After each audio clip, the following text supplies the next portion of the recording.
All right. So thank you all for joining us here, both in person and on the live stream. My name is Daniel Sieberg. I work on the News Lab at Google. We collaborate with journalists and entrepreneurs to build the future of media with Google. For folks here at Google, you can go to go/newslab to learn more. And I want to, of course, I think our guest needs no introduction, but I want to do that anyway and call out some of the accolades and awards that Christiane has had over the years. So I'm going to do that, if that's all right. Okay. I'm going to take that as a yes. Full disclosure, Christiane and I worked together at CNN many years ago. I was covering technology. I was the dorky guy talking about gadgets and the internet and viruses, and Christiane was always in some exotic location. So. And I was the non-geeky person who didn't understand a thing. I think you were asking me to help you with your email on a regular basis. Yeah. Okay. So she is the host of Amanpour, as many of you know, Chief International Correspondent at CNN, previously Global Affairs Anchor at ABC News.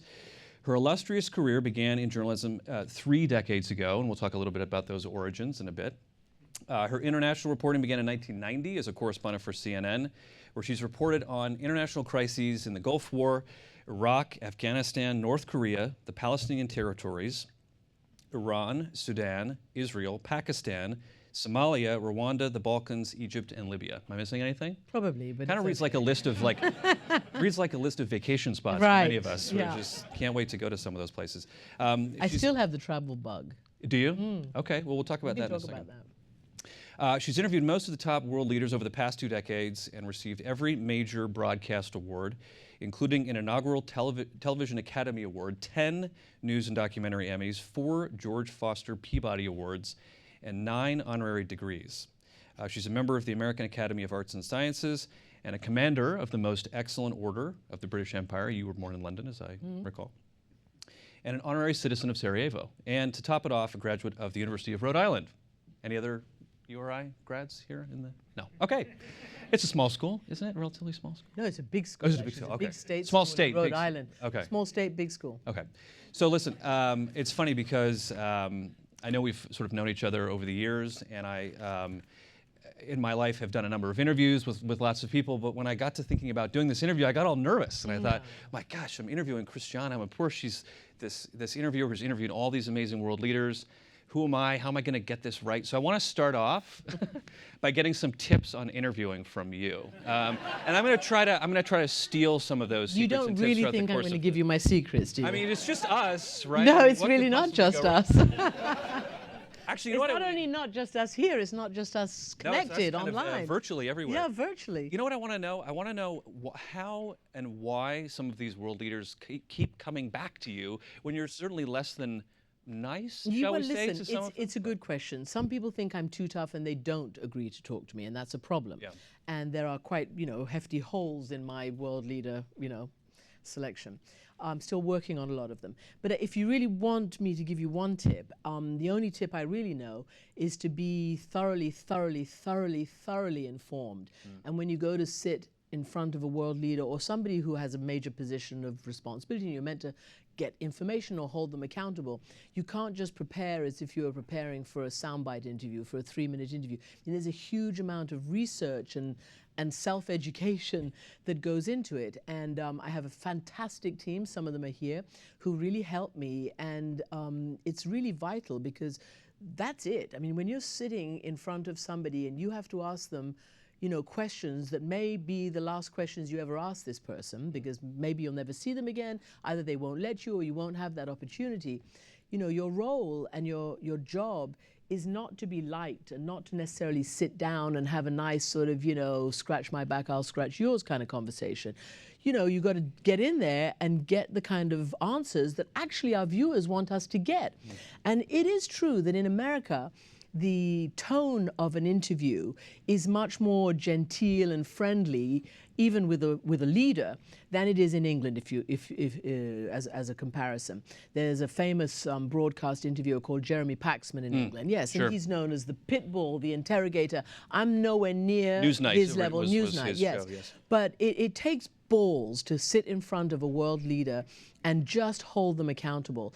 And even when you're feeling sort of dodgy and nervous and, oh my God, can I ask him this question or her this question? You just have to. And so it's, you know, there's a lot of adrenaline. You're sitting on the edge of your seat. You want to make sure you've asked the right question, because presumably that's what our viewers, that's what our online community, that's what they want you to ask. That's what people want us to ask, because we're their representatives. Let me ask you about a specific example with that. In 2002 with Yasser Arafat, you were on the phone with him while he was surrounded in his compound, and you asked him some pretty tough questions, and he called you out in a sense, right? He did. Well, you know, when we say Yasser Arafat, I mean, it's like an ancient era, isn't it? This was in 2002, and he was a big deal back then, head of the Palestinians, and Ariel Sharon was the Prime Minister of Israel, and there had been some suicide bombings in Israel. And as a result, there was a real, you know, another war between Israel and the Palestinian territories. And Sharon decided to reinvade the West Bank and go all the way to Arafat's, you know, headquarters. And of course, I mean, he was the Palestinian Authority president. So everybody was trying to get an interview with him, and we couldn't go there because, you know, there were barricades, and it wasn't possible to get through the Israeli blockades. And so we thought it was a great scoop to get him on the phone. And I'm standing in Israel, in Jerusalem, and I'm interviewing him live on the phone. And I think I asked him something like, President Arafat, can you assure, you know, the Israelis that you weren't responsible for these suicide bombs? And how is it like that? And you know, you should know you're speaking to General Arafat. And he basically told me to go to hell and hung the phone up on live television, which some people thought was great TV. Yeah. In those days, we didn't have the viral thing, you know, there wasn't YouTube, and I mean, it just didn't happen back then. But as it went, it was pretty exciting, and I thought this was terrible for my career, but everybody else thought it was great, so. Yeah. As you say, compelling television to watch. Yeah, it was compelling television, Let's fast forward a little bit to some of the sort of news of the day, and I would love to get your take on the situation in Iran and the nuclear deal there, or framework for a deal, if you will. I'm sure folks know you have Iranian descent. Your father is Iranian. Aside from that, I know you spent a lot of time in the region. What is your take on this deal? I mean, is this going to define the Obama presidency from a foreign policy standpoint? Is it further fracturing relationships with Israel? You know, what's the sort of mood that you're getting from people that you're interviewing? Well, you see, there's the narrow thing that's called the nuclear deal, and then there's everything else around it, which causes all the noise and all the kind of questions that you're asking. For 35 years, the United States and Iran have been enemies, adversaries. It's been hostility since the Islamic Revolution of '79, and particularly since the hostage crisis, which you remember, I can't remember how many now, but more than 50 diplomats were taken hostage for 444 days by the revolutionaries, and that killed the relationship between Iran and the US, and they have not had diplomatic relations since then. And fast forward to when Iran started its nuclear program, it always maintained that its program was peaceful, but the world didn't believe it.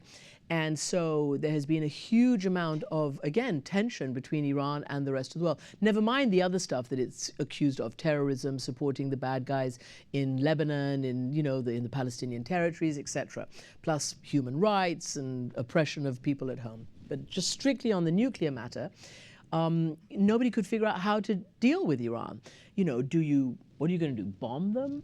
You're going to go to another war after Iraq and Afghanistan? The president's, I don't think, wants to do that. The Europeans don't want to do that. I don't think Israel wants to do that. Are you going to sanction them for the rest of eternity? Well, the sanctions actually have caused them to be more proficient in their technology, because just like, I hope this isn't controversial, but you all are incredibly clever engineers and technological experts.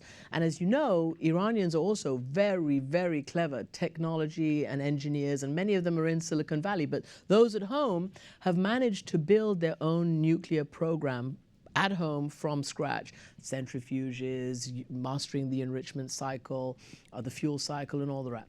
And they have it in their head. So this was going ahead, and despite all the sanctions, more and more centrifuges, more and more spinning, more and more stockpile of uranium, higher and higher levels of enrichment, things weren't going well. And the most draconian sanctions in the history of international sanctions were placed on Iran. So fast forward to President Obama, who decided to try a different tack. And probably all of you remember when he was in a debate before the 2008 election, he was asked, what would you do with, I don't know, North Korea, Iran, etc. And he said, I would negotiate. And he was roundly roundly chastised and mocked. But the truth of the matter is that thanks to the election of President Rouhani, who's a moderate and who the people in Iran would like to see much more freedoms and more engagement with the rest of the world, Rouhani basically said when he came into office, okay, I have got to get these sanctions lifted. Our economy sucks. We have 1 million more people in the job market every year. We can't provide jobs for them, and therefore we have to do something different. So it was great timing. And he and President Obama decided to have these negotiations. But now they're saying they want the sanctions lifted immediately. Well, listen, I've been doing this on my program today. First of all, there was a lot of mistranslation. President Rouhani said the sanctions must be lifted. And of course, this is part of the deal upon implementation of the deal. And that's exactly what the agreement says. And that's what the U.S. Energy Secretary Ernest Moniz told me this week. And, you know, that was mistranslated to say sanctions must be lifted as the deal is signed. But of course, we're not out of the woods. There's 3 more months of negotiation. There are very, very difficult issues. I believe sanctions will be a difficult issue because if they're not lifted within a relatively reasonable period of time, I don't think Iran will sign on. And I don't know whether everybody knows the parameters of exactly, you know, the times and all the rest of it. And of course, still you have the hardliners causing a lot of trouble in Iran. But the supreme leader has sort of, you know, he's on a seesaw. He said, I don't disagree and I don't agree, you know. So he's sort of hedging his bets. All the others have fallen into line, the heads of the army, the Revolutionary Guard, the Speaker of the Parliament, et cetera, et cetera. So it's, you know, it's interesting. Yeah. Absolutely. I mean, there are the critics who would say, too, that it's just being kicked down the road. I don't think it's being kicked down the road. There's still an opportunity to come back to this later. But. You know, there might be, but I mean, I think this is important enough just to spend a bit more time on it. And I spent a lot of time in Iran. And to be honest with you, this is where I believe journalism is important. You go to the sources, you talk to the people, you don't just talk to talking heads. So I've spoken to the leaders in Iran, I've spoken to the energy secretary here and other people around them. And yes, it's not perfect. Perfect would be no program whatsoever. They want a civilian program. They needed to negotiate to save face. That's what negotiation is. It's compromise. It's not a zero-sum game. And this is the compromise. But some of these provisions, for instance, the inspections and things, they last apparently forever, and most definitely for 25 years. And it will be about transparency, i.e. inspections, and reducing the nuclear stockpile, et cetera, that will make people know whether this is going to work or not. I should say, I mean, from what I've seen, the critics who've talked about it don't have a great alternative strategy for any of this either. So if it's not this, what is it? And along those lines, what is your sense of the appetite for news like that, for foreign news, if you will, for people who live in the U.S.? Because when I travel around, I get a sense that people are just more interested in what's happening in the rest of the world. Maybe that's just my own bias. No, you're right, and I think it's a change. I think over these last few years, maybe the last year, the last couple of years, there have been such sort of cataclysmic stories from all over the globe, from the downing or the disappearance of flight MH370 to the the rise of ISIS, to Ukraine and Russia, to the Iran negotiations, all of these things. And CNN has reverted to its wheelhouse, to its sweet spot, because we were the first real sort of international news organization. And, you know, when Ted Turner started CNN as a startup, you know, back in 1980, that was his mission, to bring the world to the American people and to be able to be the sort of electronic diplomat, if you like, of the world. And that is what CNN has been. Introduce the world to the American people and introduce the American people to the world. And it's been an amazing accomplishment. And right now, over the last couple of years, you'll see, if you even watch CNN USA, what we see here in the United States, a lot more of these important foreign news stories. And guess what? You know, we're doing really well based on this. We're doing better than we've done in a long, long time. So it's great. And of course, you know, obviously the domestic stories as well. But, you know, no more can we say that, oh, foreign news, you know, doesn't sell, or foreign news is not interesting. Affect us. It's not about us. And certainly that it doesn't affect us, because it does. And I was just thinking, wow, isn't this amazing? You know, you've also got Trevor Noah, a South African, who's just been, you know, named to replace Jon Stewart. You've got John Oliver at HBO doing a fantastic, you know, weekly satire program, which is really successful. I mean, they're foreigners, but it doesn't matter. You know, we're all, you know, in the same pot, so to speak. It's fantastic. So you touched on early days at CNN. Yeah. You started in 1983, is that right? Yes, I did, yeah. So I started in 2000, and when I was there, it was it was right around the time that Time Warner was being sort of merged with AOL. Those were days that people thought were full of hope and promise, but it was not good. It didn't work out that way.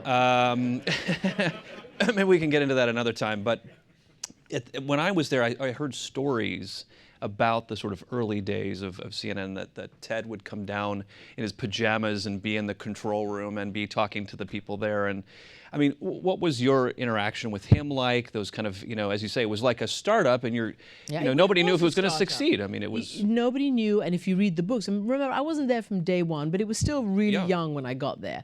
And first of all, there were lots of, just like in the startups today, there were lots of young people, many of whom hadn't gone to graduate school. Most of us hadn't got graduate journalism degrees. We thought we'd do that on the job at CNN and then maybe go, if we were lucky, and get a job in the big time, somewhere else, at a network or whatever. Who knew that CNN would become the big time? And I remember being told that, in the very early days, sometimes Ted couldn't make the payroll. It was really touch and go, hand to mouth, and sort of, trying to stretch a piece of string. But he is a genius. I mean, he is a genius. He's a quintessentially American genius. And he has been on the cutting edge of every major movement of not just this country, but of our 20th century. Environment. The environment. Yep. Rapprochement between the Soviet Union and the West, when that wasn't cool, just ahead of the, years before the Berlin Wall fell down. Obviously broadcast. I mean, he was cable before cable was cool, the first television station to go international, and many other things. Philanthropy, he was one of the first great philanthropies of the late 20th century. Private landowner. That's true. That's absolutely true. Yeah. So it's been remarkable, and to work for somebody like that, and to start off, as a young person, at the bottom of the career ladder. What was your job like then? I mean, it was desk assistant? Yeah, I was kind of a gopher. Okay. I mean, really, it had the title desk assistant, foreign desk assistant, and then Ted abolished the word foreign. Right, that's right. I remember that. That's right. That was because nobody. There was sort of a negative connotation to it. We're international. Yeah. So, I was a little upset because I wanted to be a foreign correspondent, not an international correspondent in any event. And how did you get, I know there's a lot of things that happen between being a desk assistant and getting to where you are now. Well, in those days, less, actually. Really? Okay. Yeah, because we were young, and it was, they needed all the sort of talent they could get, and if you worked hard and showed them that you wanted a little bit of, more than just sort of punching the clock and coming in for your own prescribed hours, there was the opportunity to move ahead in a very vertical way, which is so much more difficult now in all CNN. Well, Time Warner, it's like 4,000 people. It's huge.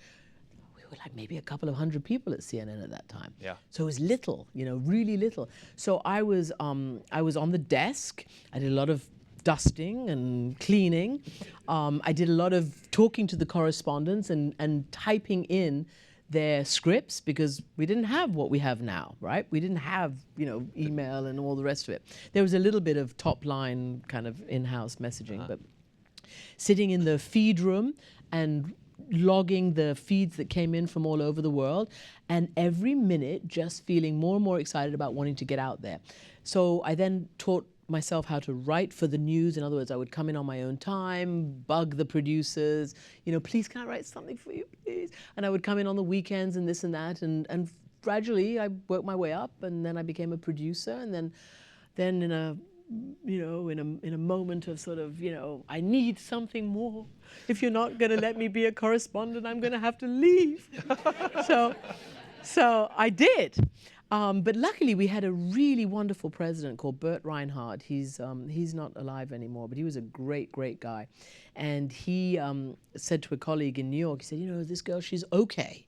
We don't really want to lose her yet. Let's see, she might work out. So grab her for a little freelancey stuff. So I came to New York, and they picked me up in New York, and the rest is CNN. And at what moment did you sort of get the bug? To sort of say, I tell you, I got the bug late. Yeah. It wasn't that I was 5 years old and always wanted to be a correspondent or a foreign or a journalist. I didn't know about it. You know, I grew up in a very privileged, nice life in Iran. You know, we were in a monarchy. We didn't know about the First Amendment or freedom of expression. We didn't know about democracy. And then there was the revolution, and my whole world sort of turned upside down. And I knew then I couldn't rely on my dad, and I didn't want to get married, and I just wanted to, you know, work and do something. And I realized watching the revolution, I was old enough to see it, understand it, be there, I lived through it, that actually this was really interesting, and that I would like to be able to tell these kinds of stories and explain them. And then that led to journalism, and then I came to America, went to university, made good friends, one of whom was here in the audience, and then I went to CNN. Yeah. And you've been to these places which are dangerous. Yeah. Often. Yeah. And you keep going back, or have gone back.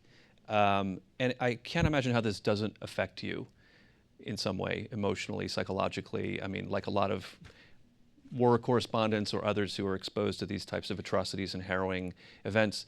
There's an ad campaign running right now for CNN called Go There, and you're featured in it talking about, in a sense, what that's like. I mean, what is that like? I mean, look, I don't want to minimize it because it is really very dangerous, and it's actually got more dangerous. I would say exponentially dangerous, more dangerous, because, you know, it used to be that journalists, by and large, were killed in the crossfire. That was the, you know, the risk you took when you went to war.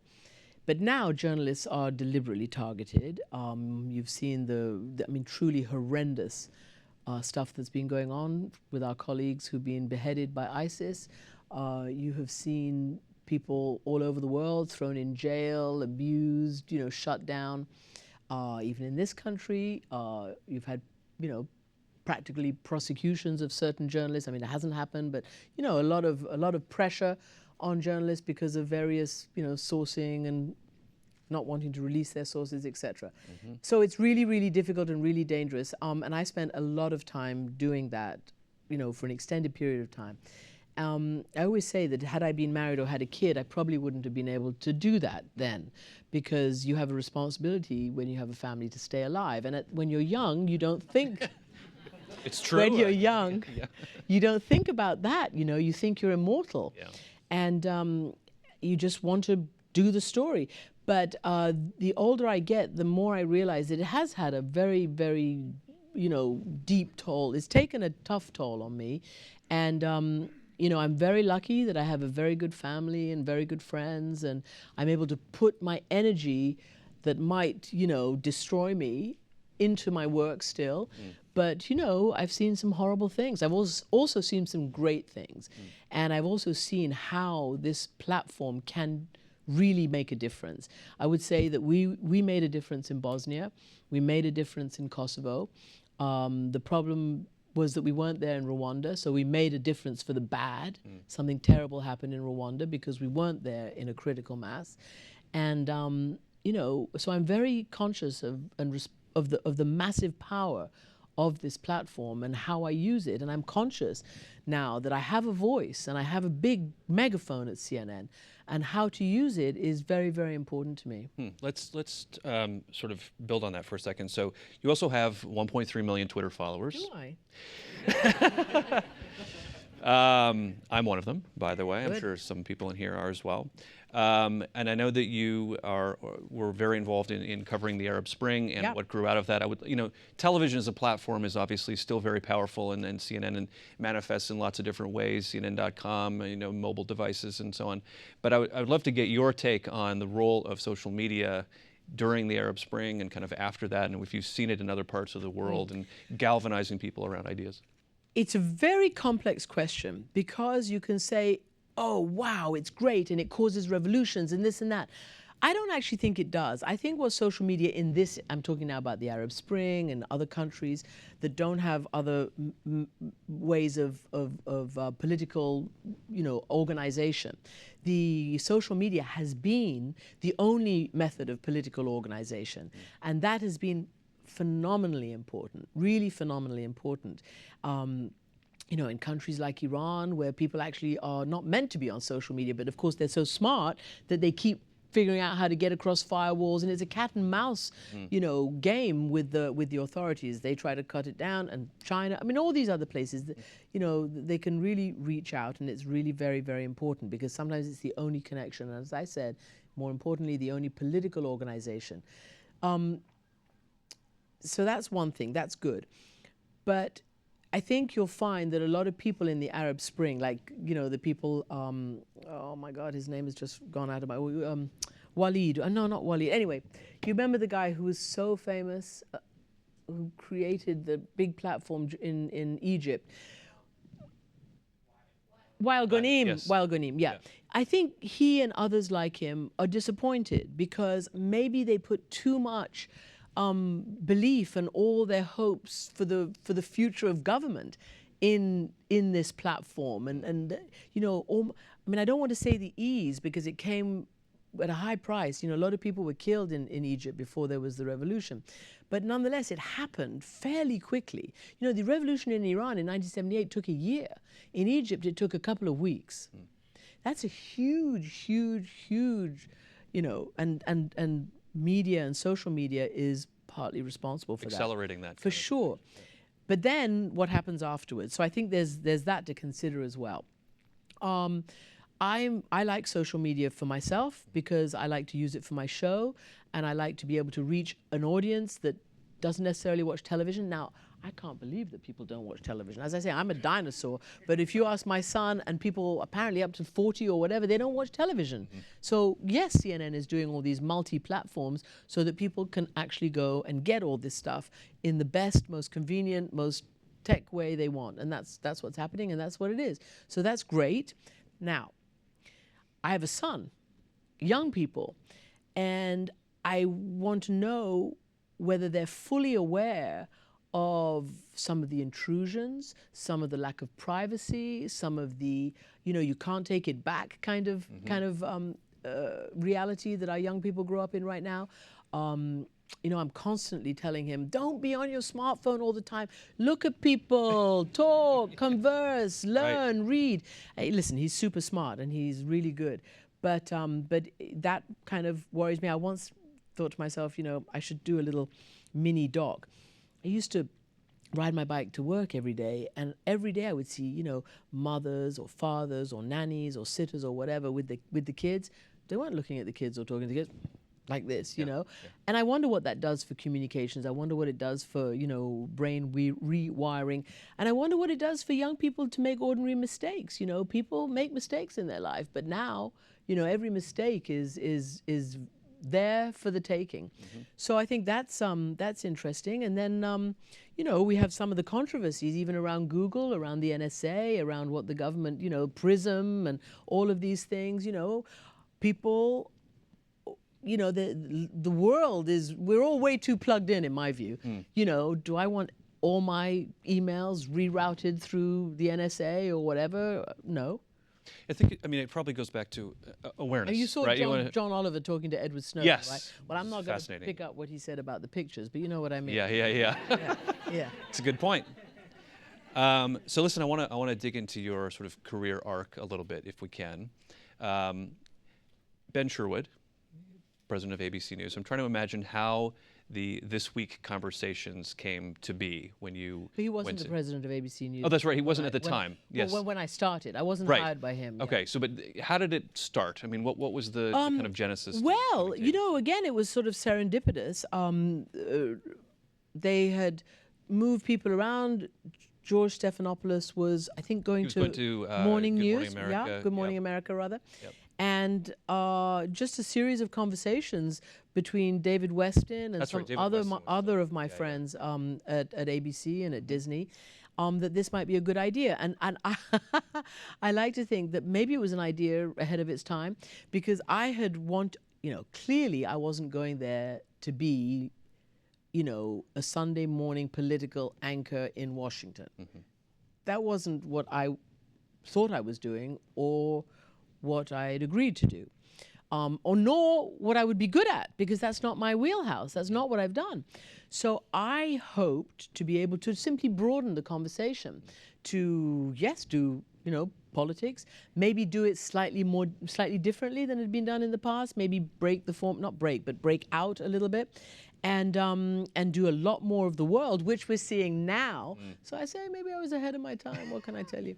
Anyway, it didn't work out, although I had a fabulous time. I really did have a fabulous time. I met some amazing people, worked with some amazing people, got to see, network news firsthand, having been at, CNN, all my broadcasts, all my professional life. And what did you learn from that? I learned quite a lot of things. I learned that I did a very good documentary there. It was really good, very successful. I learned some of the commercial pressures, which actually exist everywhere, frankly, even at CNN.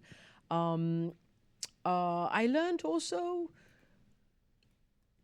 not to be afraid to take a risk, and not to be afraid to recognize when something doesn't turn out. To me, it's not a failure at all. I learned a huge amount, and I came back to CNN, and I don't regret a moment of it, obviously. I mean, it would have been fun if the model had worked out, because I do think that, as you can see with the ratings, less and less people watch the Sunday morning shows, and I never wanted to be, inside Washington, inside the Beltway, talking, in weird jargon just to yourself, which essentially, and the same faces every week saying the same things. That to me, and I also, because I came, I think, from outside the comfort zone of politics, I was really used to being slightly more willing to compromise access. Yeah, and I think access wasn't my top priority. Okay, and there's a nice parallel, I think, between the learning from your experiences and whether if it didn't work out with the tech space. I mean, this is something that at Google we talk a lot about, sort of failing fast, or acknowledging that something didn't work out. Failing is not all that it's worked out to be. No, and I think that failure has a number of definitions, right? I mean, I think that it could be something, a total flop, and it could be failure, and then it could be and I tell you another thing. Look, we also raise a young generation that is at risk of believing and feeling that they have to succeed every single step of the way, or else life is a failure. It's just not real. Some of the most successful people can, stumble, occasionally. It's about whether you can get up afterwards, obviously. But it's also about what you learn, about what's real. What are your real expectations? So many young people sometimes feel somewhat entitled. Like, okay, so I came here, I punched my card in. Tomorrow I want to be up here. I want to be your boss. I mean, I'm exaggerating for effect, but I have had a lot of people ask me, how do I get to do what you do? So I said, well, if you've got 35 years, Right. But seriously, I think that we should all understand that. Yeah, and I want to be clear, I'm not calling your time at This Week a failure. I really am not saying that at all. I'm not but I think that I'm not embarrassed, because I went out there to do something different. Yeah. And they weren't willing or didn't want to do something different at the time. The times we did something different, I had a great time with the current president, James Golston, who at the time was EP of Nightline, right. and transformed Nightline, and his deputy, Jean-Marie Condon. And they were sort of in charge of me. And we did some really great stuff on the road, in the This Week time I was there. That was really successful. I mean, you could say that I kicked ass during the Arab Spring for This Week. I got Mubarak, I got Gaddafi, nobody else did. So this was very good. It was a very, very good experience, and I was able to put it on American network television, and that was great. So, a lot of things worked out really well. Yeah, I love the kicked ass part. I think that's absolutely true. Has there been an interview where you felt like, not that it went badly or well, but one that you would like to do again? I mean, one that you could go back and say, I'd like to do this one again. Yeah. Probably Slobodan Milosevic during the Bosnia War. But And there why? are many. There are many. Because I only met him, I met him the once, and it was just as he was in Europe, if I remember, it was either Strasbourg or Salzburg or one of those, and there was an attempt to sort of, stop the war. And this was right as it was starting, and Milosevic was going full steam ahead to carve out this part of Bosnia for himself, and this part of the Balkans. And I didn't know enough at that time because I hadn't been on the ground, and I just got this interview with him, and I did ask him a question which at the time was quite bold. I mean, I kind of pounded him about all the people who were being killed, and how do you sleep at night? I mean, I was literally on the edge of my seat and in his face, and he kept trying to offer me whiskey and this. I promise you. Wow. I promise you. And I knew that I obviously couldn't do that. But it was short, and he never spoke to me again. Never, never, never. So I wish I'd been able to redo that once I'd been there for a few months or a couple of years. And yeah, there are a lot. And today, who is somebody who you would like to I mean, look. Who's the most sort of interesting person out there now? There are so many, but I mean, am I going to give away my secrets? Nah, everybody has the same wish list. The Pope, Okay. the Queen of England, Okay. Kim Jong-un. Talk to For Dennis starters. Rodman, right? Yeah. I tried talking to Dennis Rodman. Really? I couldn't get through. Okay. Go play some basketball with him or something. So you are based in London. I would love to get a sense from you, who's doing, aside from CNN, who's doing news well? Because as a team at the News Lab, we try to look around and find those news organizations that are engaging audiences and tapping into digital. I mean, is it The Guardian? Is it, who? Well, yes, who do you there feel are like obviously a lot of famous, organized, newspapers, television, radio, who's doing news. There's an election coming up. Yes, I mean, look, if you look at the top newspapers in the United States, they're brilliant, right? From the New York Times to the Wall Street Journal, LA Times, etc., Washington Post, NPR, WNYC. Yep. I always get the letters transposed, but public radio is brilliant, I think, and I'm a big radio listener. Also, BBC World Service, BBC Radio 4, and the tones are slightly different, but it's really fascinating. I learned such a lot from radio, and obviously online. And what's really interesting for me, so I can actually answer you with a little bit of knowledge, is that I judge an award that's called the Livingston Awards. I'm one of a panel of judges on that, and that's for journalists 35 years and younger. So it's young journalists. And in the last several years, obviously, and every year we get more online submissions. And the quality of the journalism is just phenomenal. From radio, television, magazines, online, it's really, really phenomenal. Print, all that, And so I'm very, very encouraged by the amount of good journalism that's going on. And, again, you see at CNN, you do the hard news, you do the breaking news, but then you've got things like Parts Unknown by Anthony Bourdain, or any number of those kinds of programs around the breaking news that expand your knowledge and give you this experience in a different way. And I think that's all really, really interesting as well. And I think people's appetite for documentaries is really heartwarming as well, because, I often say documentarians are doing what we used to do as news reporters on a daily basis. But because we're not doing so much reporting. I mean, there is reporting, but not, there's a lot also of talking heads, of discussion programs and this and that. So documentarians are filling a gap that a lot of organizations have left, a vacuum. And I think that's great. I mean, it's really, really great. That's exciting.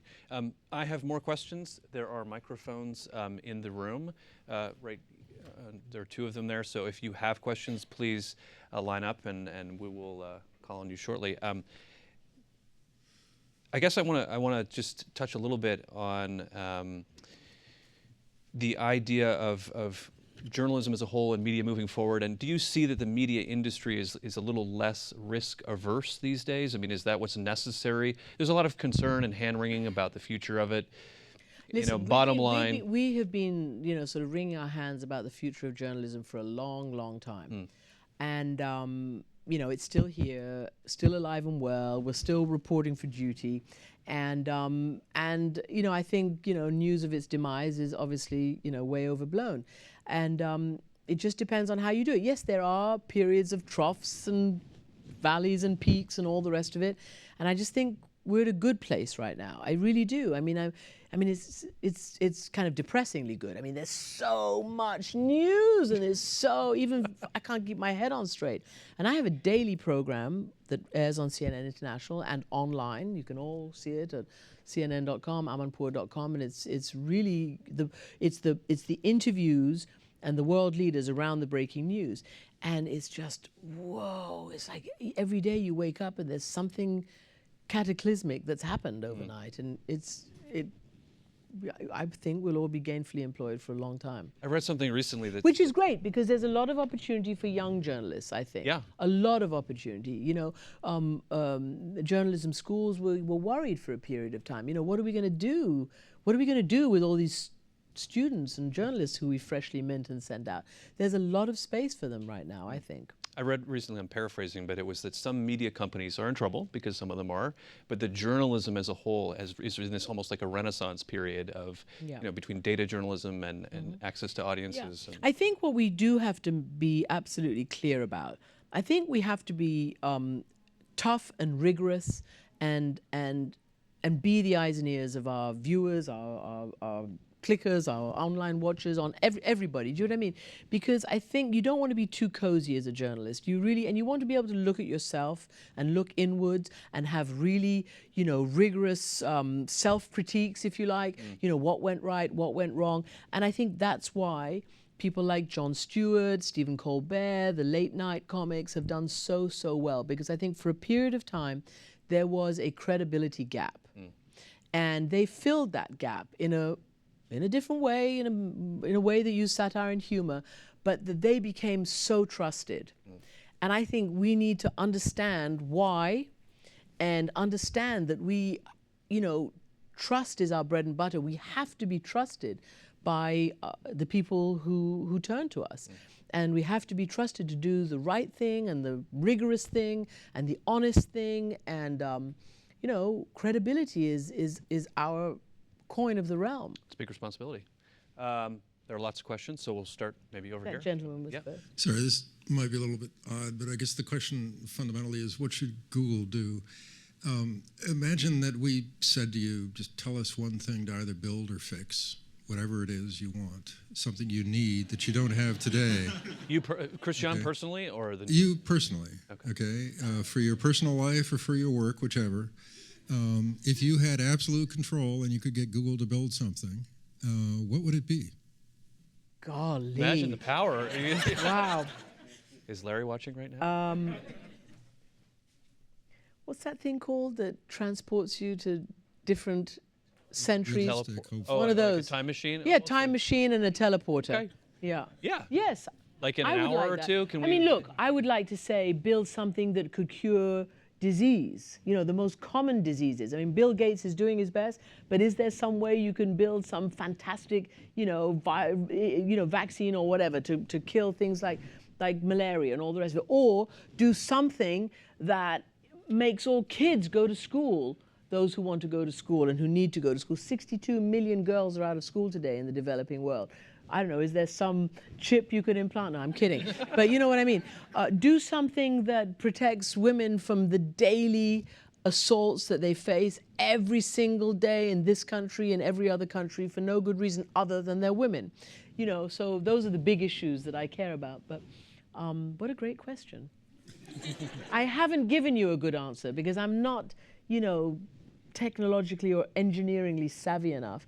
But you know, do I want to go to the moon? No. Yeah, I did once.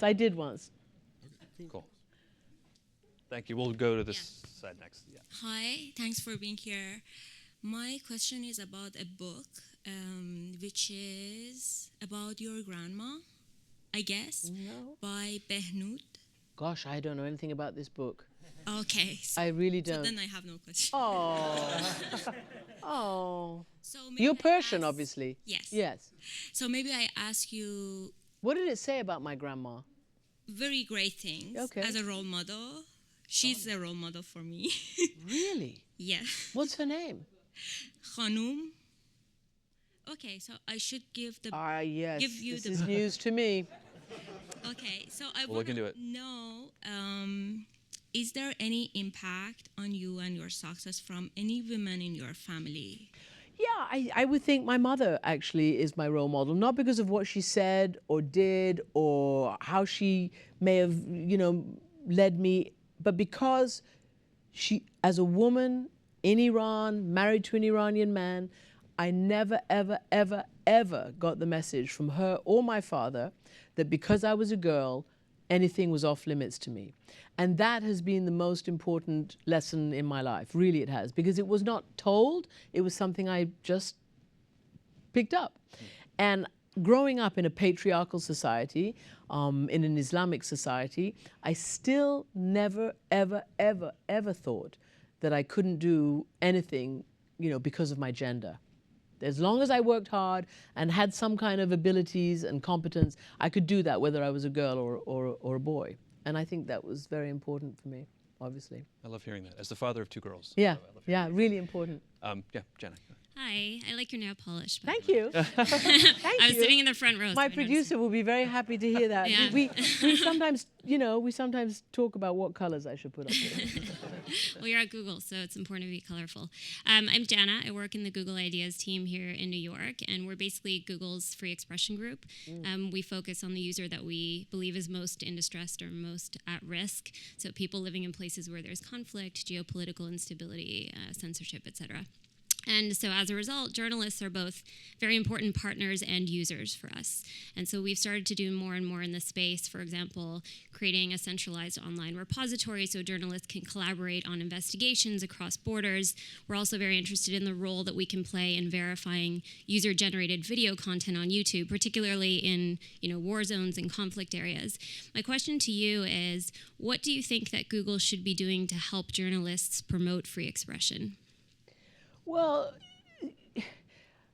I just think that you're there promotes, free expression. I think that free expression, is something that not practically the whole world doesn't have. I mean, it's very limited parts of the world that have that enshrined in their democracies, in their constitutions. I think from my own experience, and not being totally familiar with what you're talking about, from my own experience, being in places where they're not even allowed to have access to the internet, etc., and knowing that they do because they're smart, and who can close it off these days, although North Korea still doesn't. I mean, they have this weird intranet, and they're getting more and more thumb drives and things like that people bring information in, and it's probably one of the last holdouts where people don't have that, what we now consider basic access. I think that what you're doing is a 21st century variation, and much more interactive, obviously, and much more accessible than what the BBC World Service Radio may have done, 10, 20, 50 years ago, when people in prisons, famous political prisoners would say, they had access to radio or whatever, and they heard the news and what was going on just on the radio. So all of that, I mean, our technology is simply part of a momentum that feeds this desperate need to know and to be free. I mean, freedom is most definitely, in my view, and democracy, the default option in us. And I know I say this because it might seem obvious, but you remember for a long, long time, people questioned whether people and they still question right now, whether people in, let's say, the Islamic world or the Arab world could deal with democracy and freedom. But it is the default option, and any opportunity to help build that and to have people be able to communicate and talk and learn and get moral support, through that is great. Thank you. Yes. Don't have a question, just wanted to say thank you for your continuous coverage of the Turkish Gezi Park protests. You should know that you're a hero to millions in Turkey. Everybody knows your name. You were on newspapers during that time, and CNN International was the only news source that we could get up-to-date information about what was going on, because everything else was pretty much controlled by the government. And it was great when you said, show is over to the government official on live television. Well, I appreciate what you said, and I don't know whether some people online from Turkey will be able to access this, but I got into a lot of trouble for that, and I was not welcome in Turkey for a long time because of that. And the truth of the matter is, I know some people would like to think I did a great thing, but all I really meant was the show is over. We're out of time. That was what was happening. I had the director shouting in my ear, "Rap, rap!" Yeah. So I said, "Thank you, sir. I can't remember, the show's over." And everybody thought I was telling him, the government is over. Yeah, that's how we got it. But you do bring up a very interesting thing, because one of the downsides of all this freedom of expression and, being able to broadcast and etc., and in particular in places like Turkey or in Egypt or elsewhere, journalists have become so politicized, not necessarily by choice, but by force of what's going on. And that's one of the negative aspects of what's going on right now. In these countries where there's such deep divisions, Egypt, when there's half the country says X, the other half says Y. Similar in Turkey. Right. And each side uses journalists as their weapon, as their instrument of, I would say, propaganda. And it's really sad. It's really, really sad, because when that starts happening, and there are a lot of independent journalists who work really hard and risk punishment or worse. And if you're only getting, journalists on the extremes, then you're never getting to the truth. So that is an uncomfortable development right now. Thank you. Thank you. Yes. Hi, Christiane. I'm Jean-Claude. Hi. I've been watching you for several years, and from Togo to France, and we all bemoaned not having access to CNN International when I moved to the U.S. because you weren't. Can somebody start a movement? Yes. Get yes. CNN International. Google. You asked me what to do. Get CNN International to be viewed all over the United States. I think it would have a huge impact on how Americans view the world. But so Daniel gave us a list of all your journalistic achievements over the past 75 years. And I'm just curious whether journalism has always been the end, or whether there's a life beyond journalism for you, and what that might be. It's a really good question, and it's one that I do think about now. I never did, really. People are really, colleagues a good deal older than me, but still, who've been around for a while doing really amazing stuff, are starting to retire and looking at other things. And I have ideas, but I'm not really ready to talk about them right now. But journalism is in my present and in my future for the foreseeable future. Great, yeah. Thanks. Thank you. Yes.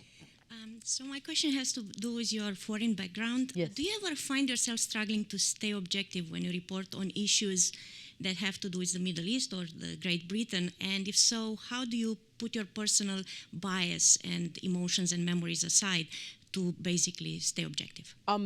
Thank you for that question. And people do want to know that, and it's a legitimate question. We have a golden rule in journalism, and it's called, objectivity. But what does objectivity mean? Objectivity means explaining and giving all sides of the issue, the story, whatever it is, going to all sides. You can't just do it from one side. But it doesn't necessarily mean treating all sides the same. So let's just go back to the first really major story of my career, which was Bosnia. You had a war, which was then ethnic cleansing, which was then genocide, which was a Sarajevo besieged and guns and mortars being poured into the city. And I knew very quickly that you cannot equate the victims with the aggressors.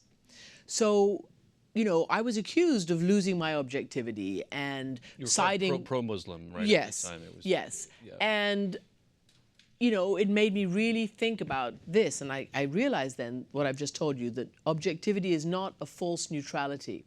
There's nothing worse than moral equivalence when none exists. So that's on those big issues, the big violations of international humanitarian law, genocide, violations of human rights. You have to be absolutely clear what's going on and tell the truth. And tell the truth. Then you get let's say right now, Iran, the United States, Israel, about the nuclear thing. I'm sure some people say, oh, well, she says all this stuff about Iran, she's Iranian. Actually, Bill O'Reilly suggested that because I was born in Iran, which I wasn't, but raised in Iran, I mean, the implication was that I was compromised in my reporting. So I quickly tweeted back, I said, well, I'm sorry that my objective reporting seems, to offend, but I am really flattered that he thinks I'm only 35 years old. Because, of course, it was 35 years ago when the Ayatollahs took over Iran, and I was not raised under that regime. So just to say that, it's all ridiculous. If you're a professional, you're a professional. I'm English, but I'm Iranian. I've done all my studying in America. I consider myself objective, and I consider what I do, perhaps the fact that I have so many international influences allows me to actually tell the other side of the story and all sides of the story in a way that's less chauvinistic than if I was just one person or one religion or one nationality or one ethnic group. You know what I mean? I'm a woman. Am I biased? I don't know. You could ask people I've got brown eyes. I'm not, in favor of brown-eyed people necessarily. So, in the end, you have to be a competent professional. And people, I have to say, I always found your reporting very objective, and in some sense, it surprised me because I do carry the baggage of in my case, Romanian upbringing. Yes. And well, you're not a journalist, and you can. Yes. I'm a journalist, and I've taken an oath of office, so to speak, an oath of the profession. Okay. And I take it seriously. In my personal life, I have all sorts of ideas, but in my professional life, I'm very clear about what it is that I'm doing, what the platform is that I have, and what people expect of me. Thank you. Thank you. Yes. Hi, thank you for being here.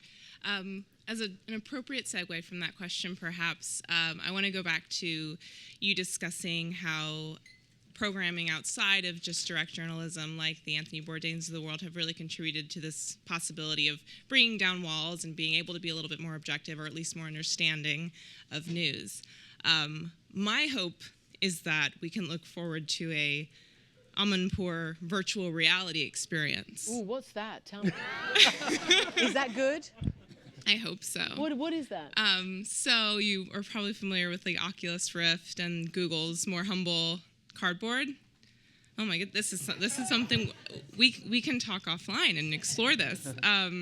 But there are a few developers that have taken the Android operating system and the Cardboard experience in being able to create a world that a individual like myself would be able to enter into to really get a sense of that environment. And since there is no forthcoming Amanpour, I guess virtual reality experience, I don't have much to look forward to, but an idea, maybe. Okay, thank you. Thank you very much. Thank you. I like it. Yes. You briefly mentioned some of the whistleblowing accusations that have been going on under the Espionage Act, I believe, and I was wondering if you've seen any chilling effects from that in your profession, and if you have or if you haven't, what you thought the best way would be to mitigate that from happening, whether you thought maybe the onus is technological and making people, maybe journalists wouldn't even have to know who their sources are in order to gather information from them, or if it's I'm not sure that's possible, because you have the only way to have sources that you can trust is to know them, and you have to have those meetings, and you have to, if you look at what Jim Risen has been through, and very fortunately, the Attorney General Eric Holder said, on my watch, no journalist is going to jail. Very fortunately, because James Risen was doing his job, and the unacceptable pressure that came down on him was something that we all, have to resist, and that we all have to do our job.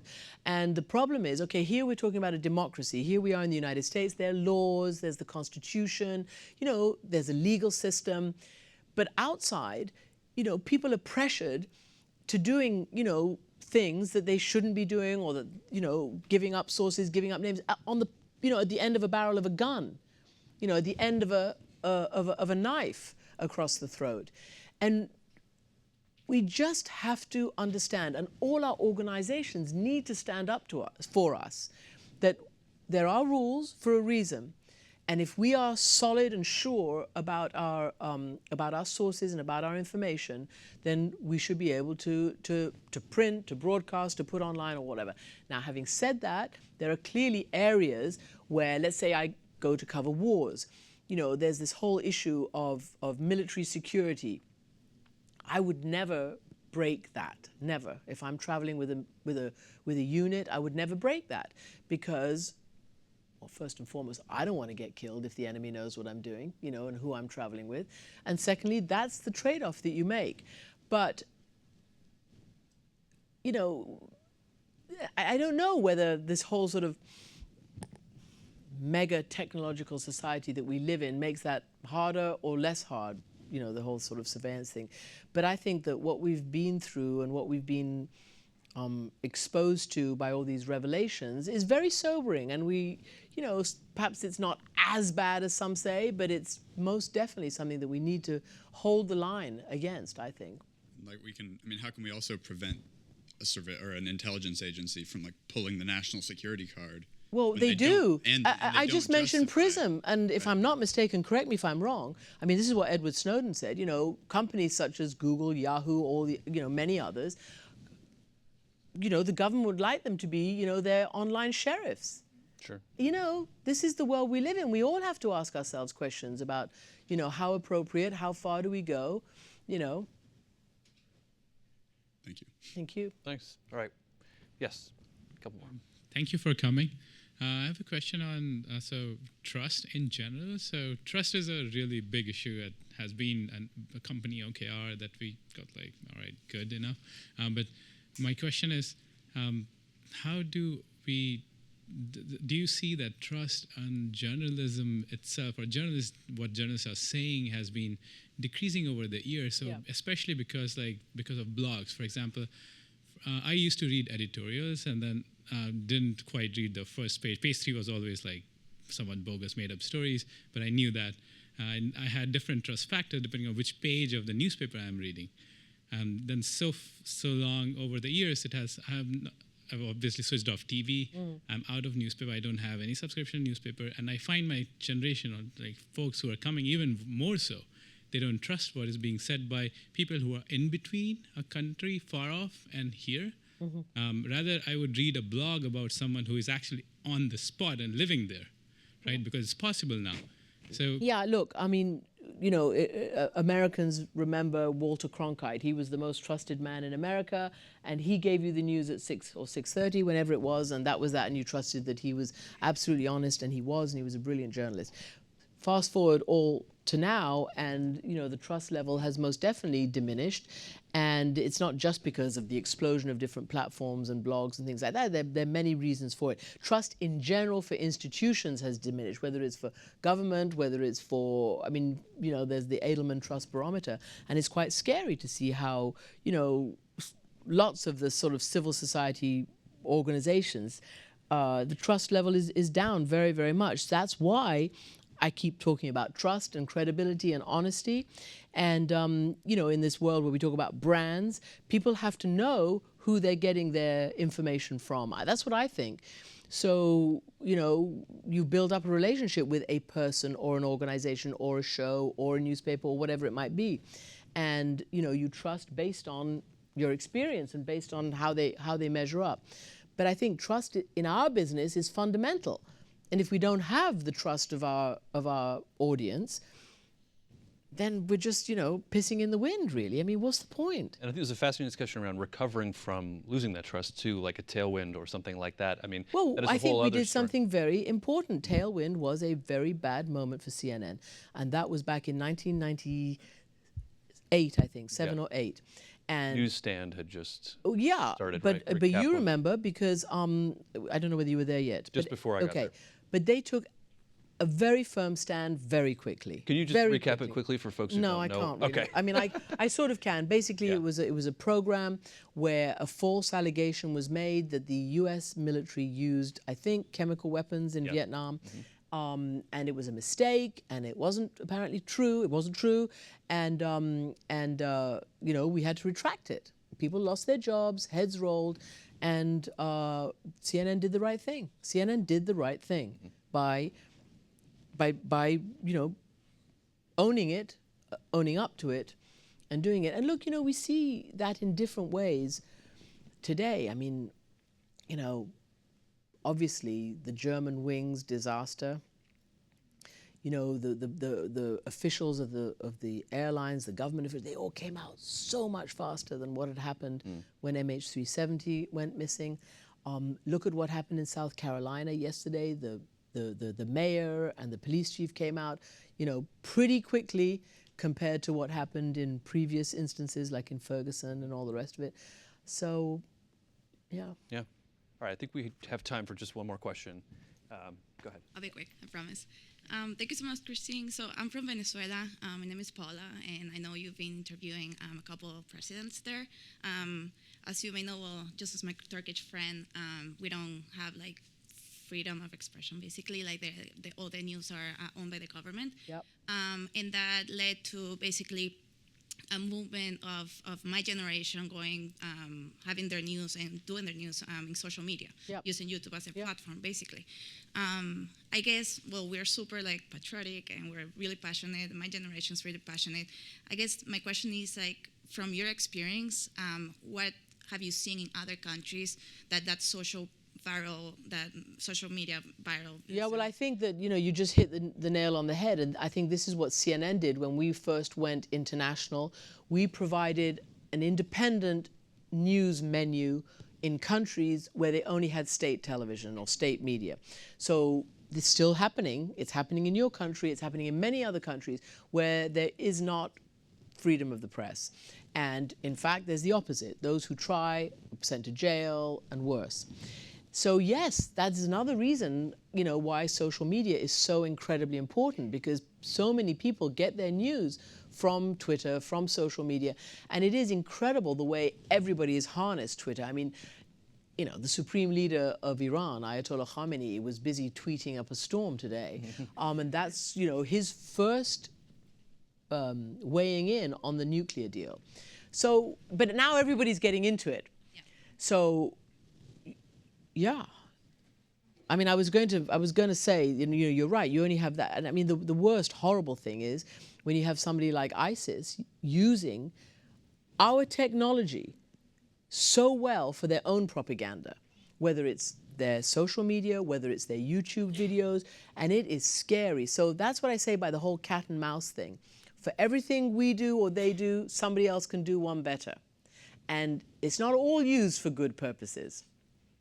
And that's where we have to sort of, you know, use our critical faculties and our judgment, and that's where it gets very challenging. Thank you. Well, the show is over. As they say in Turkey. Turkey. Out there, yeah.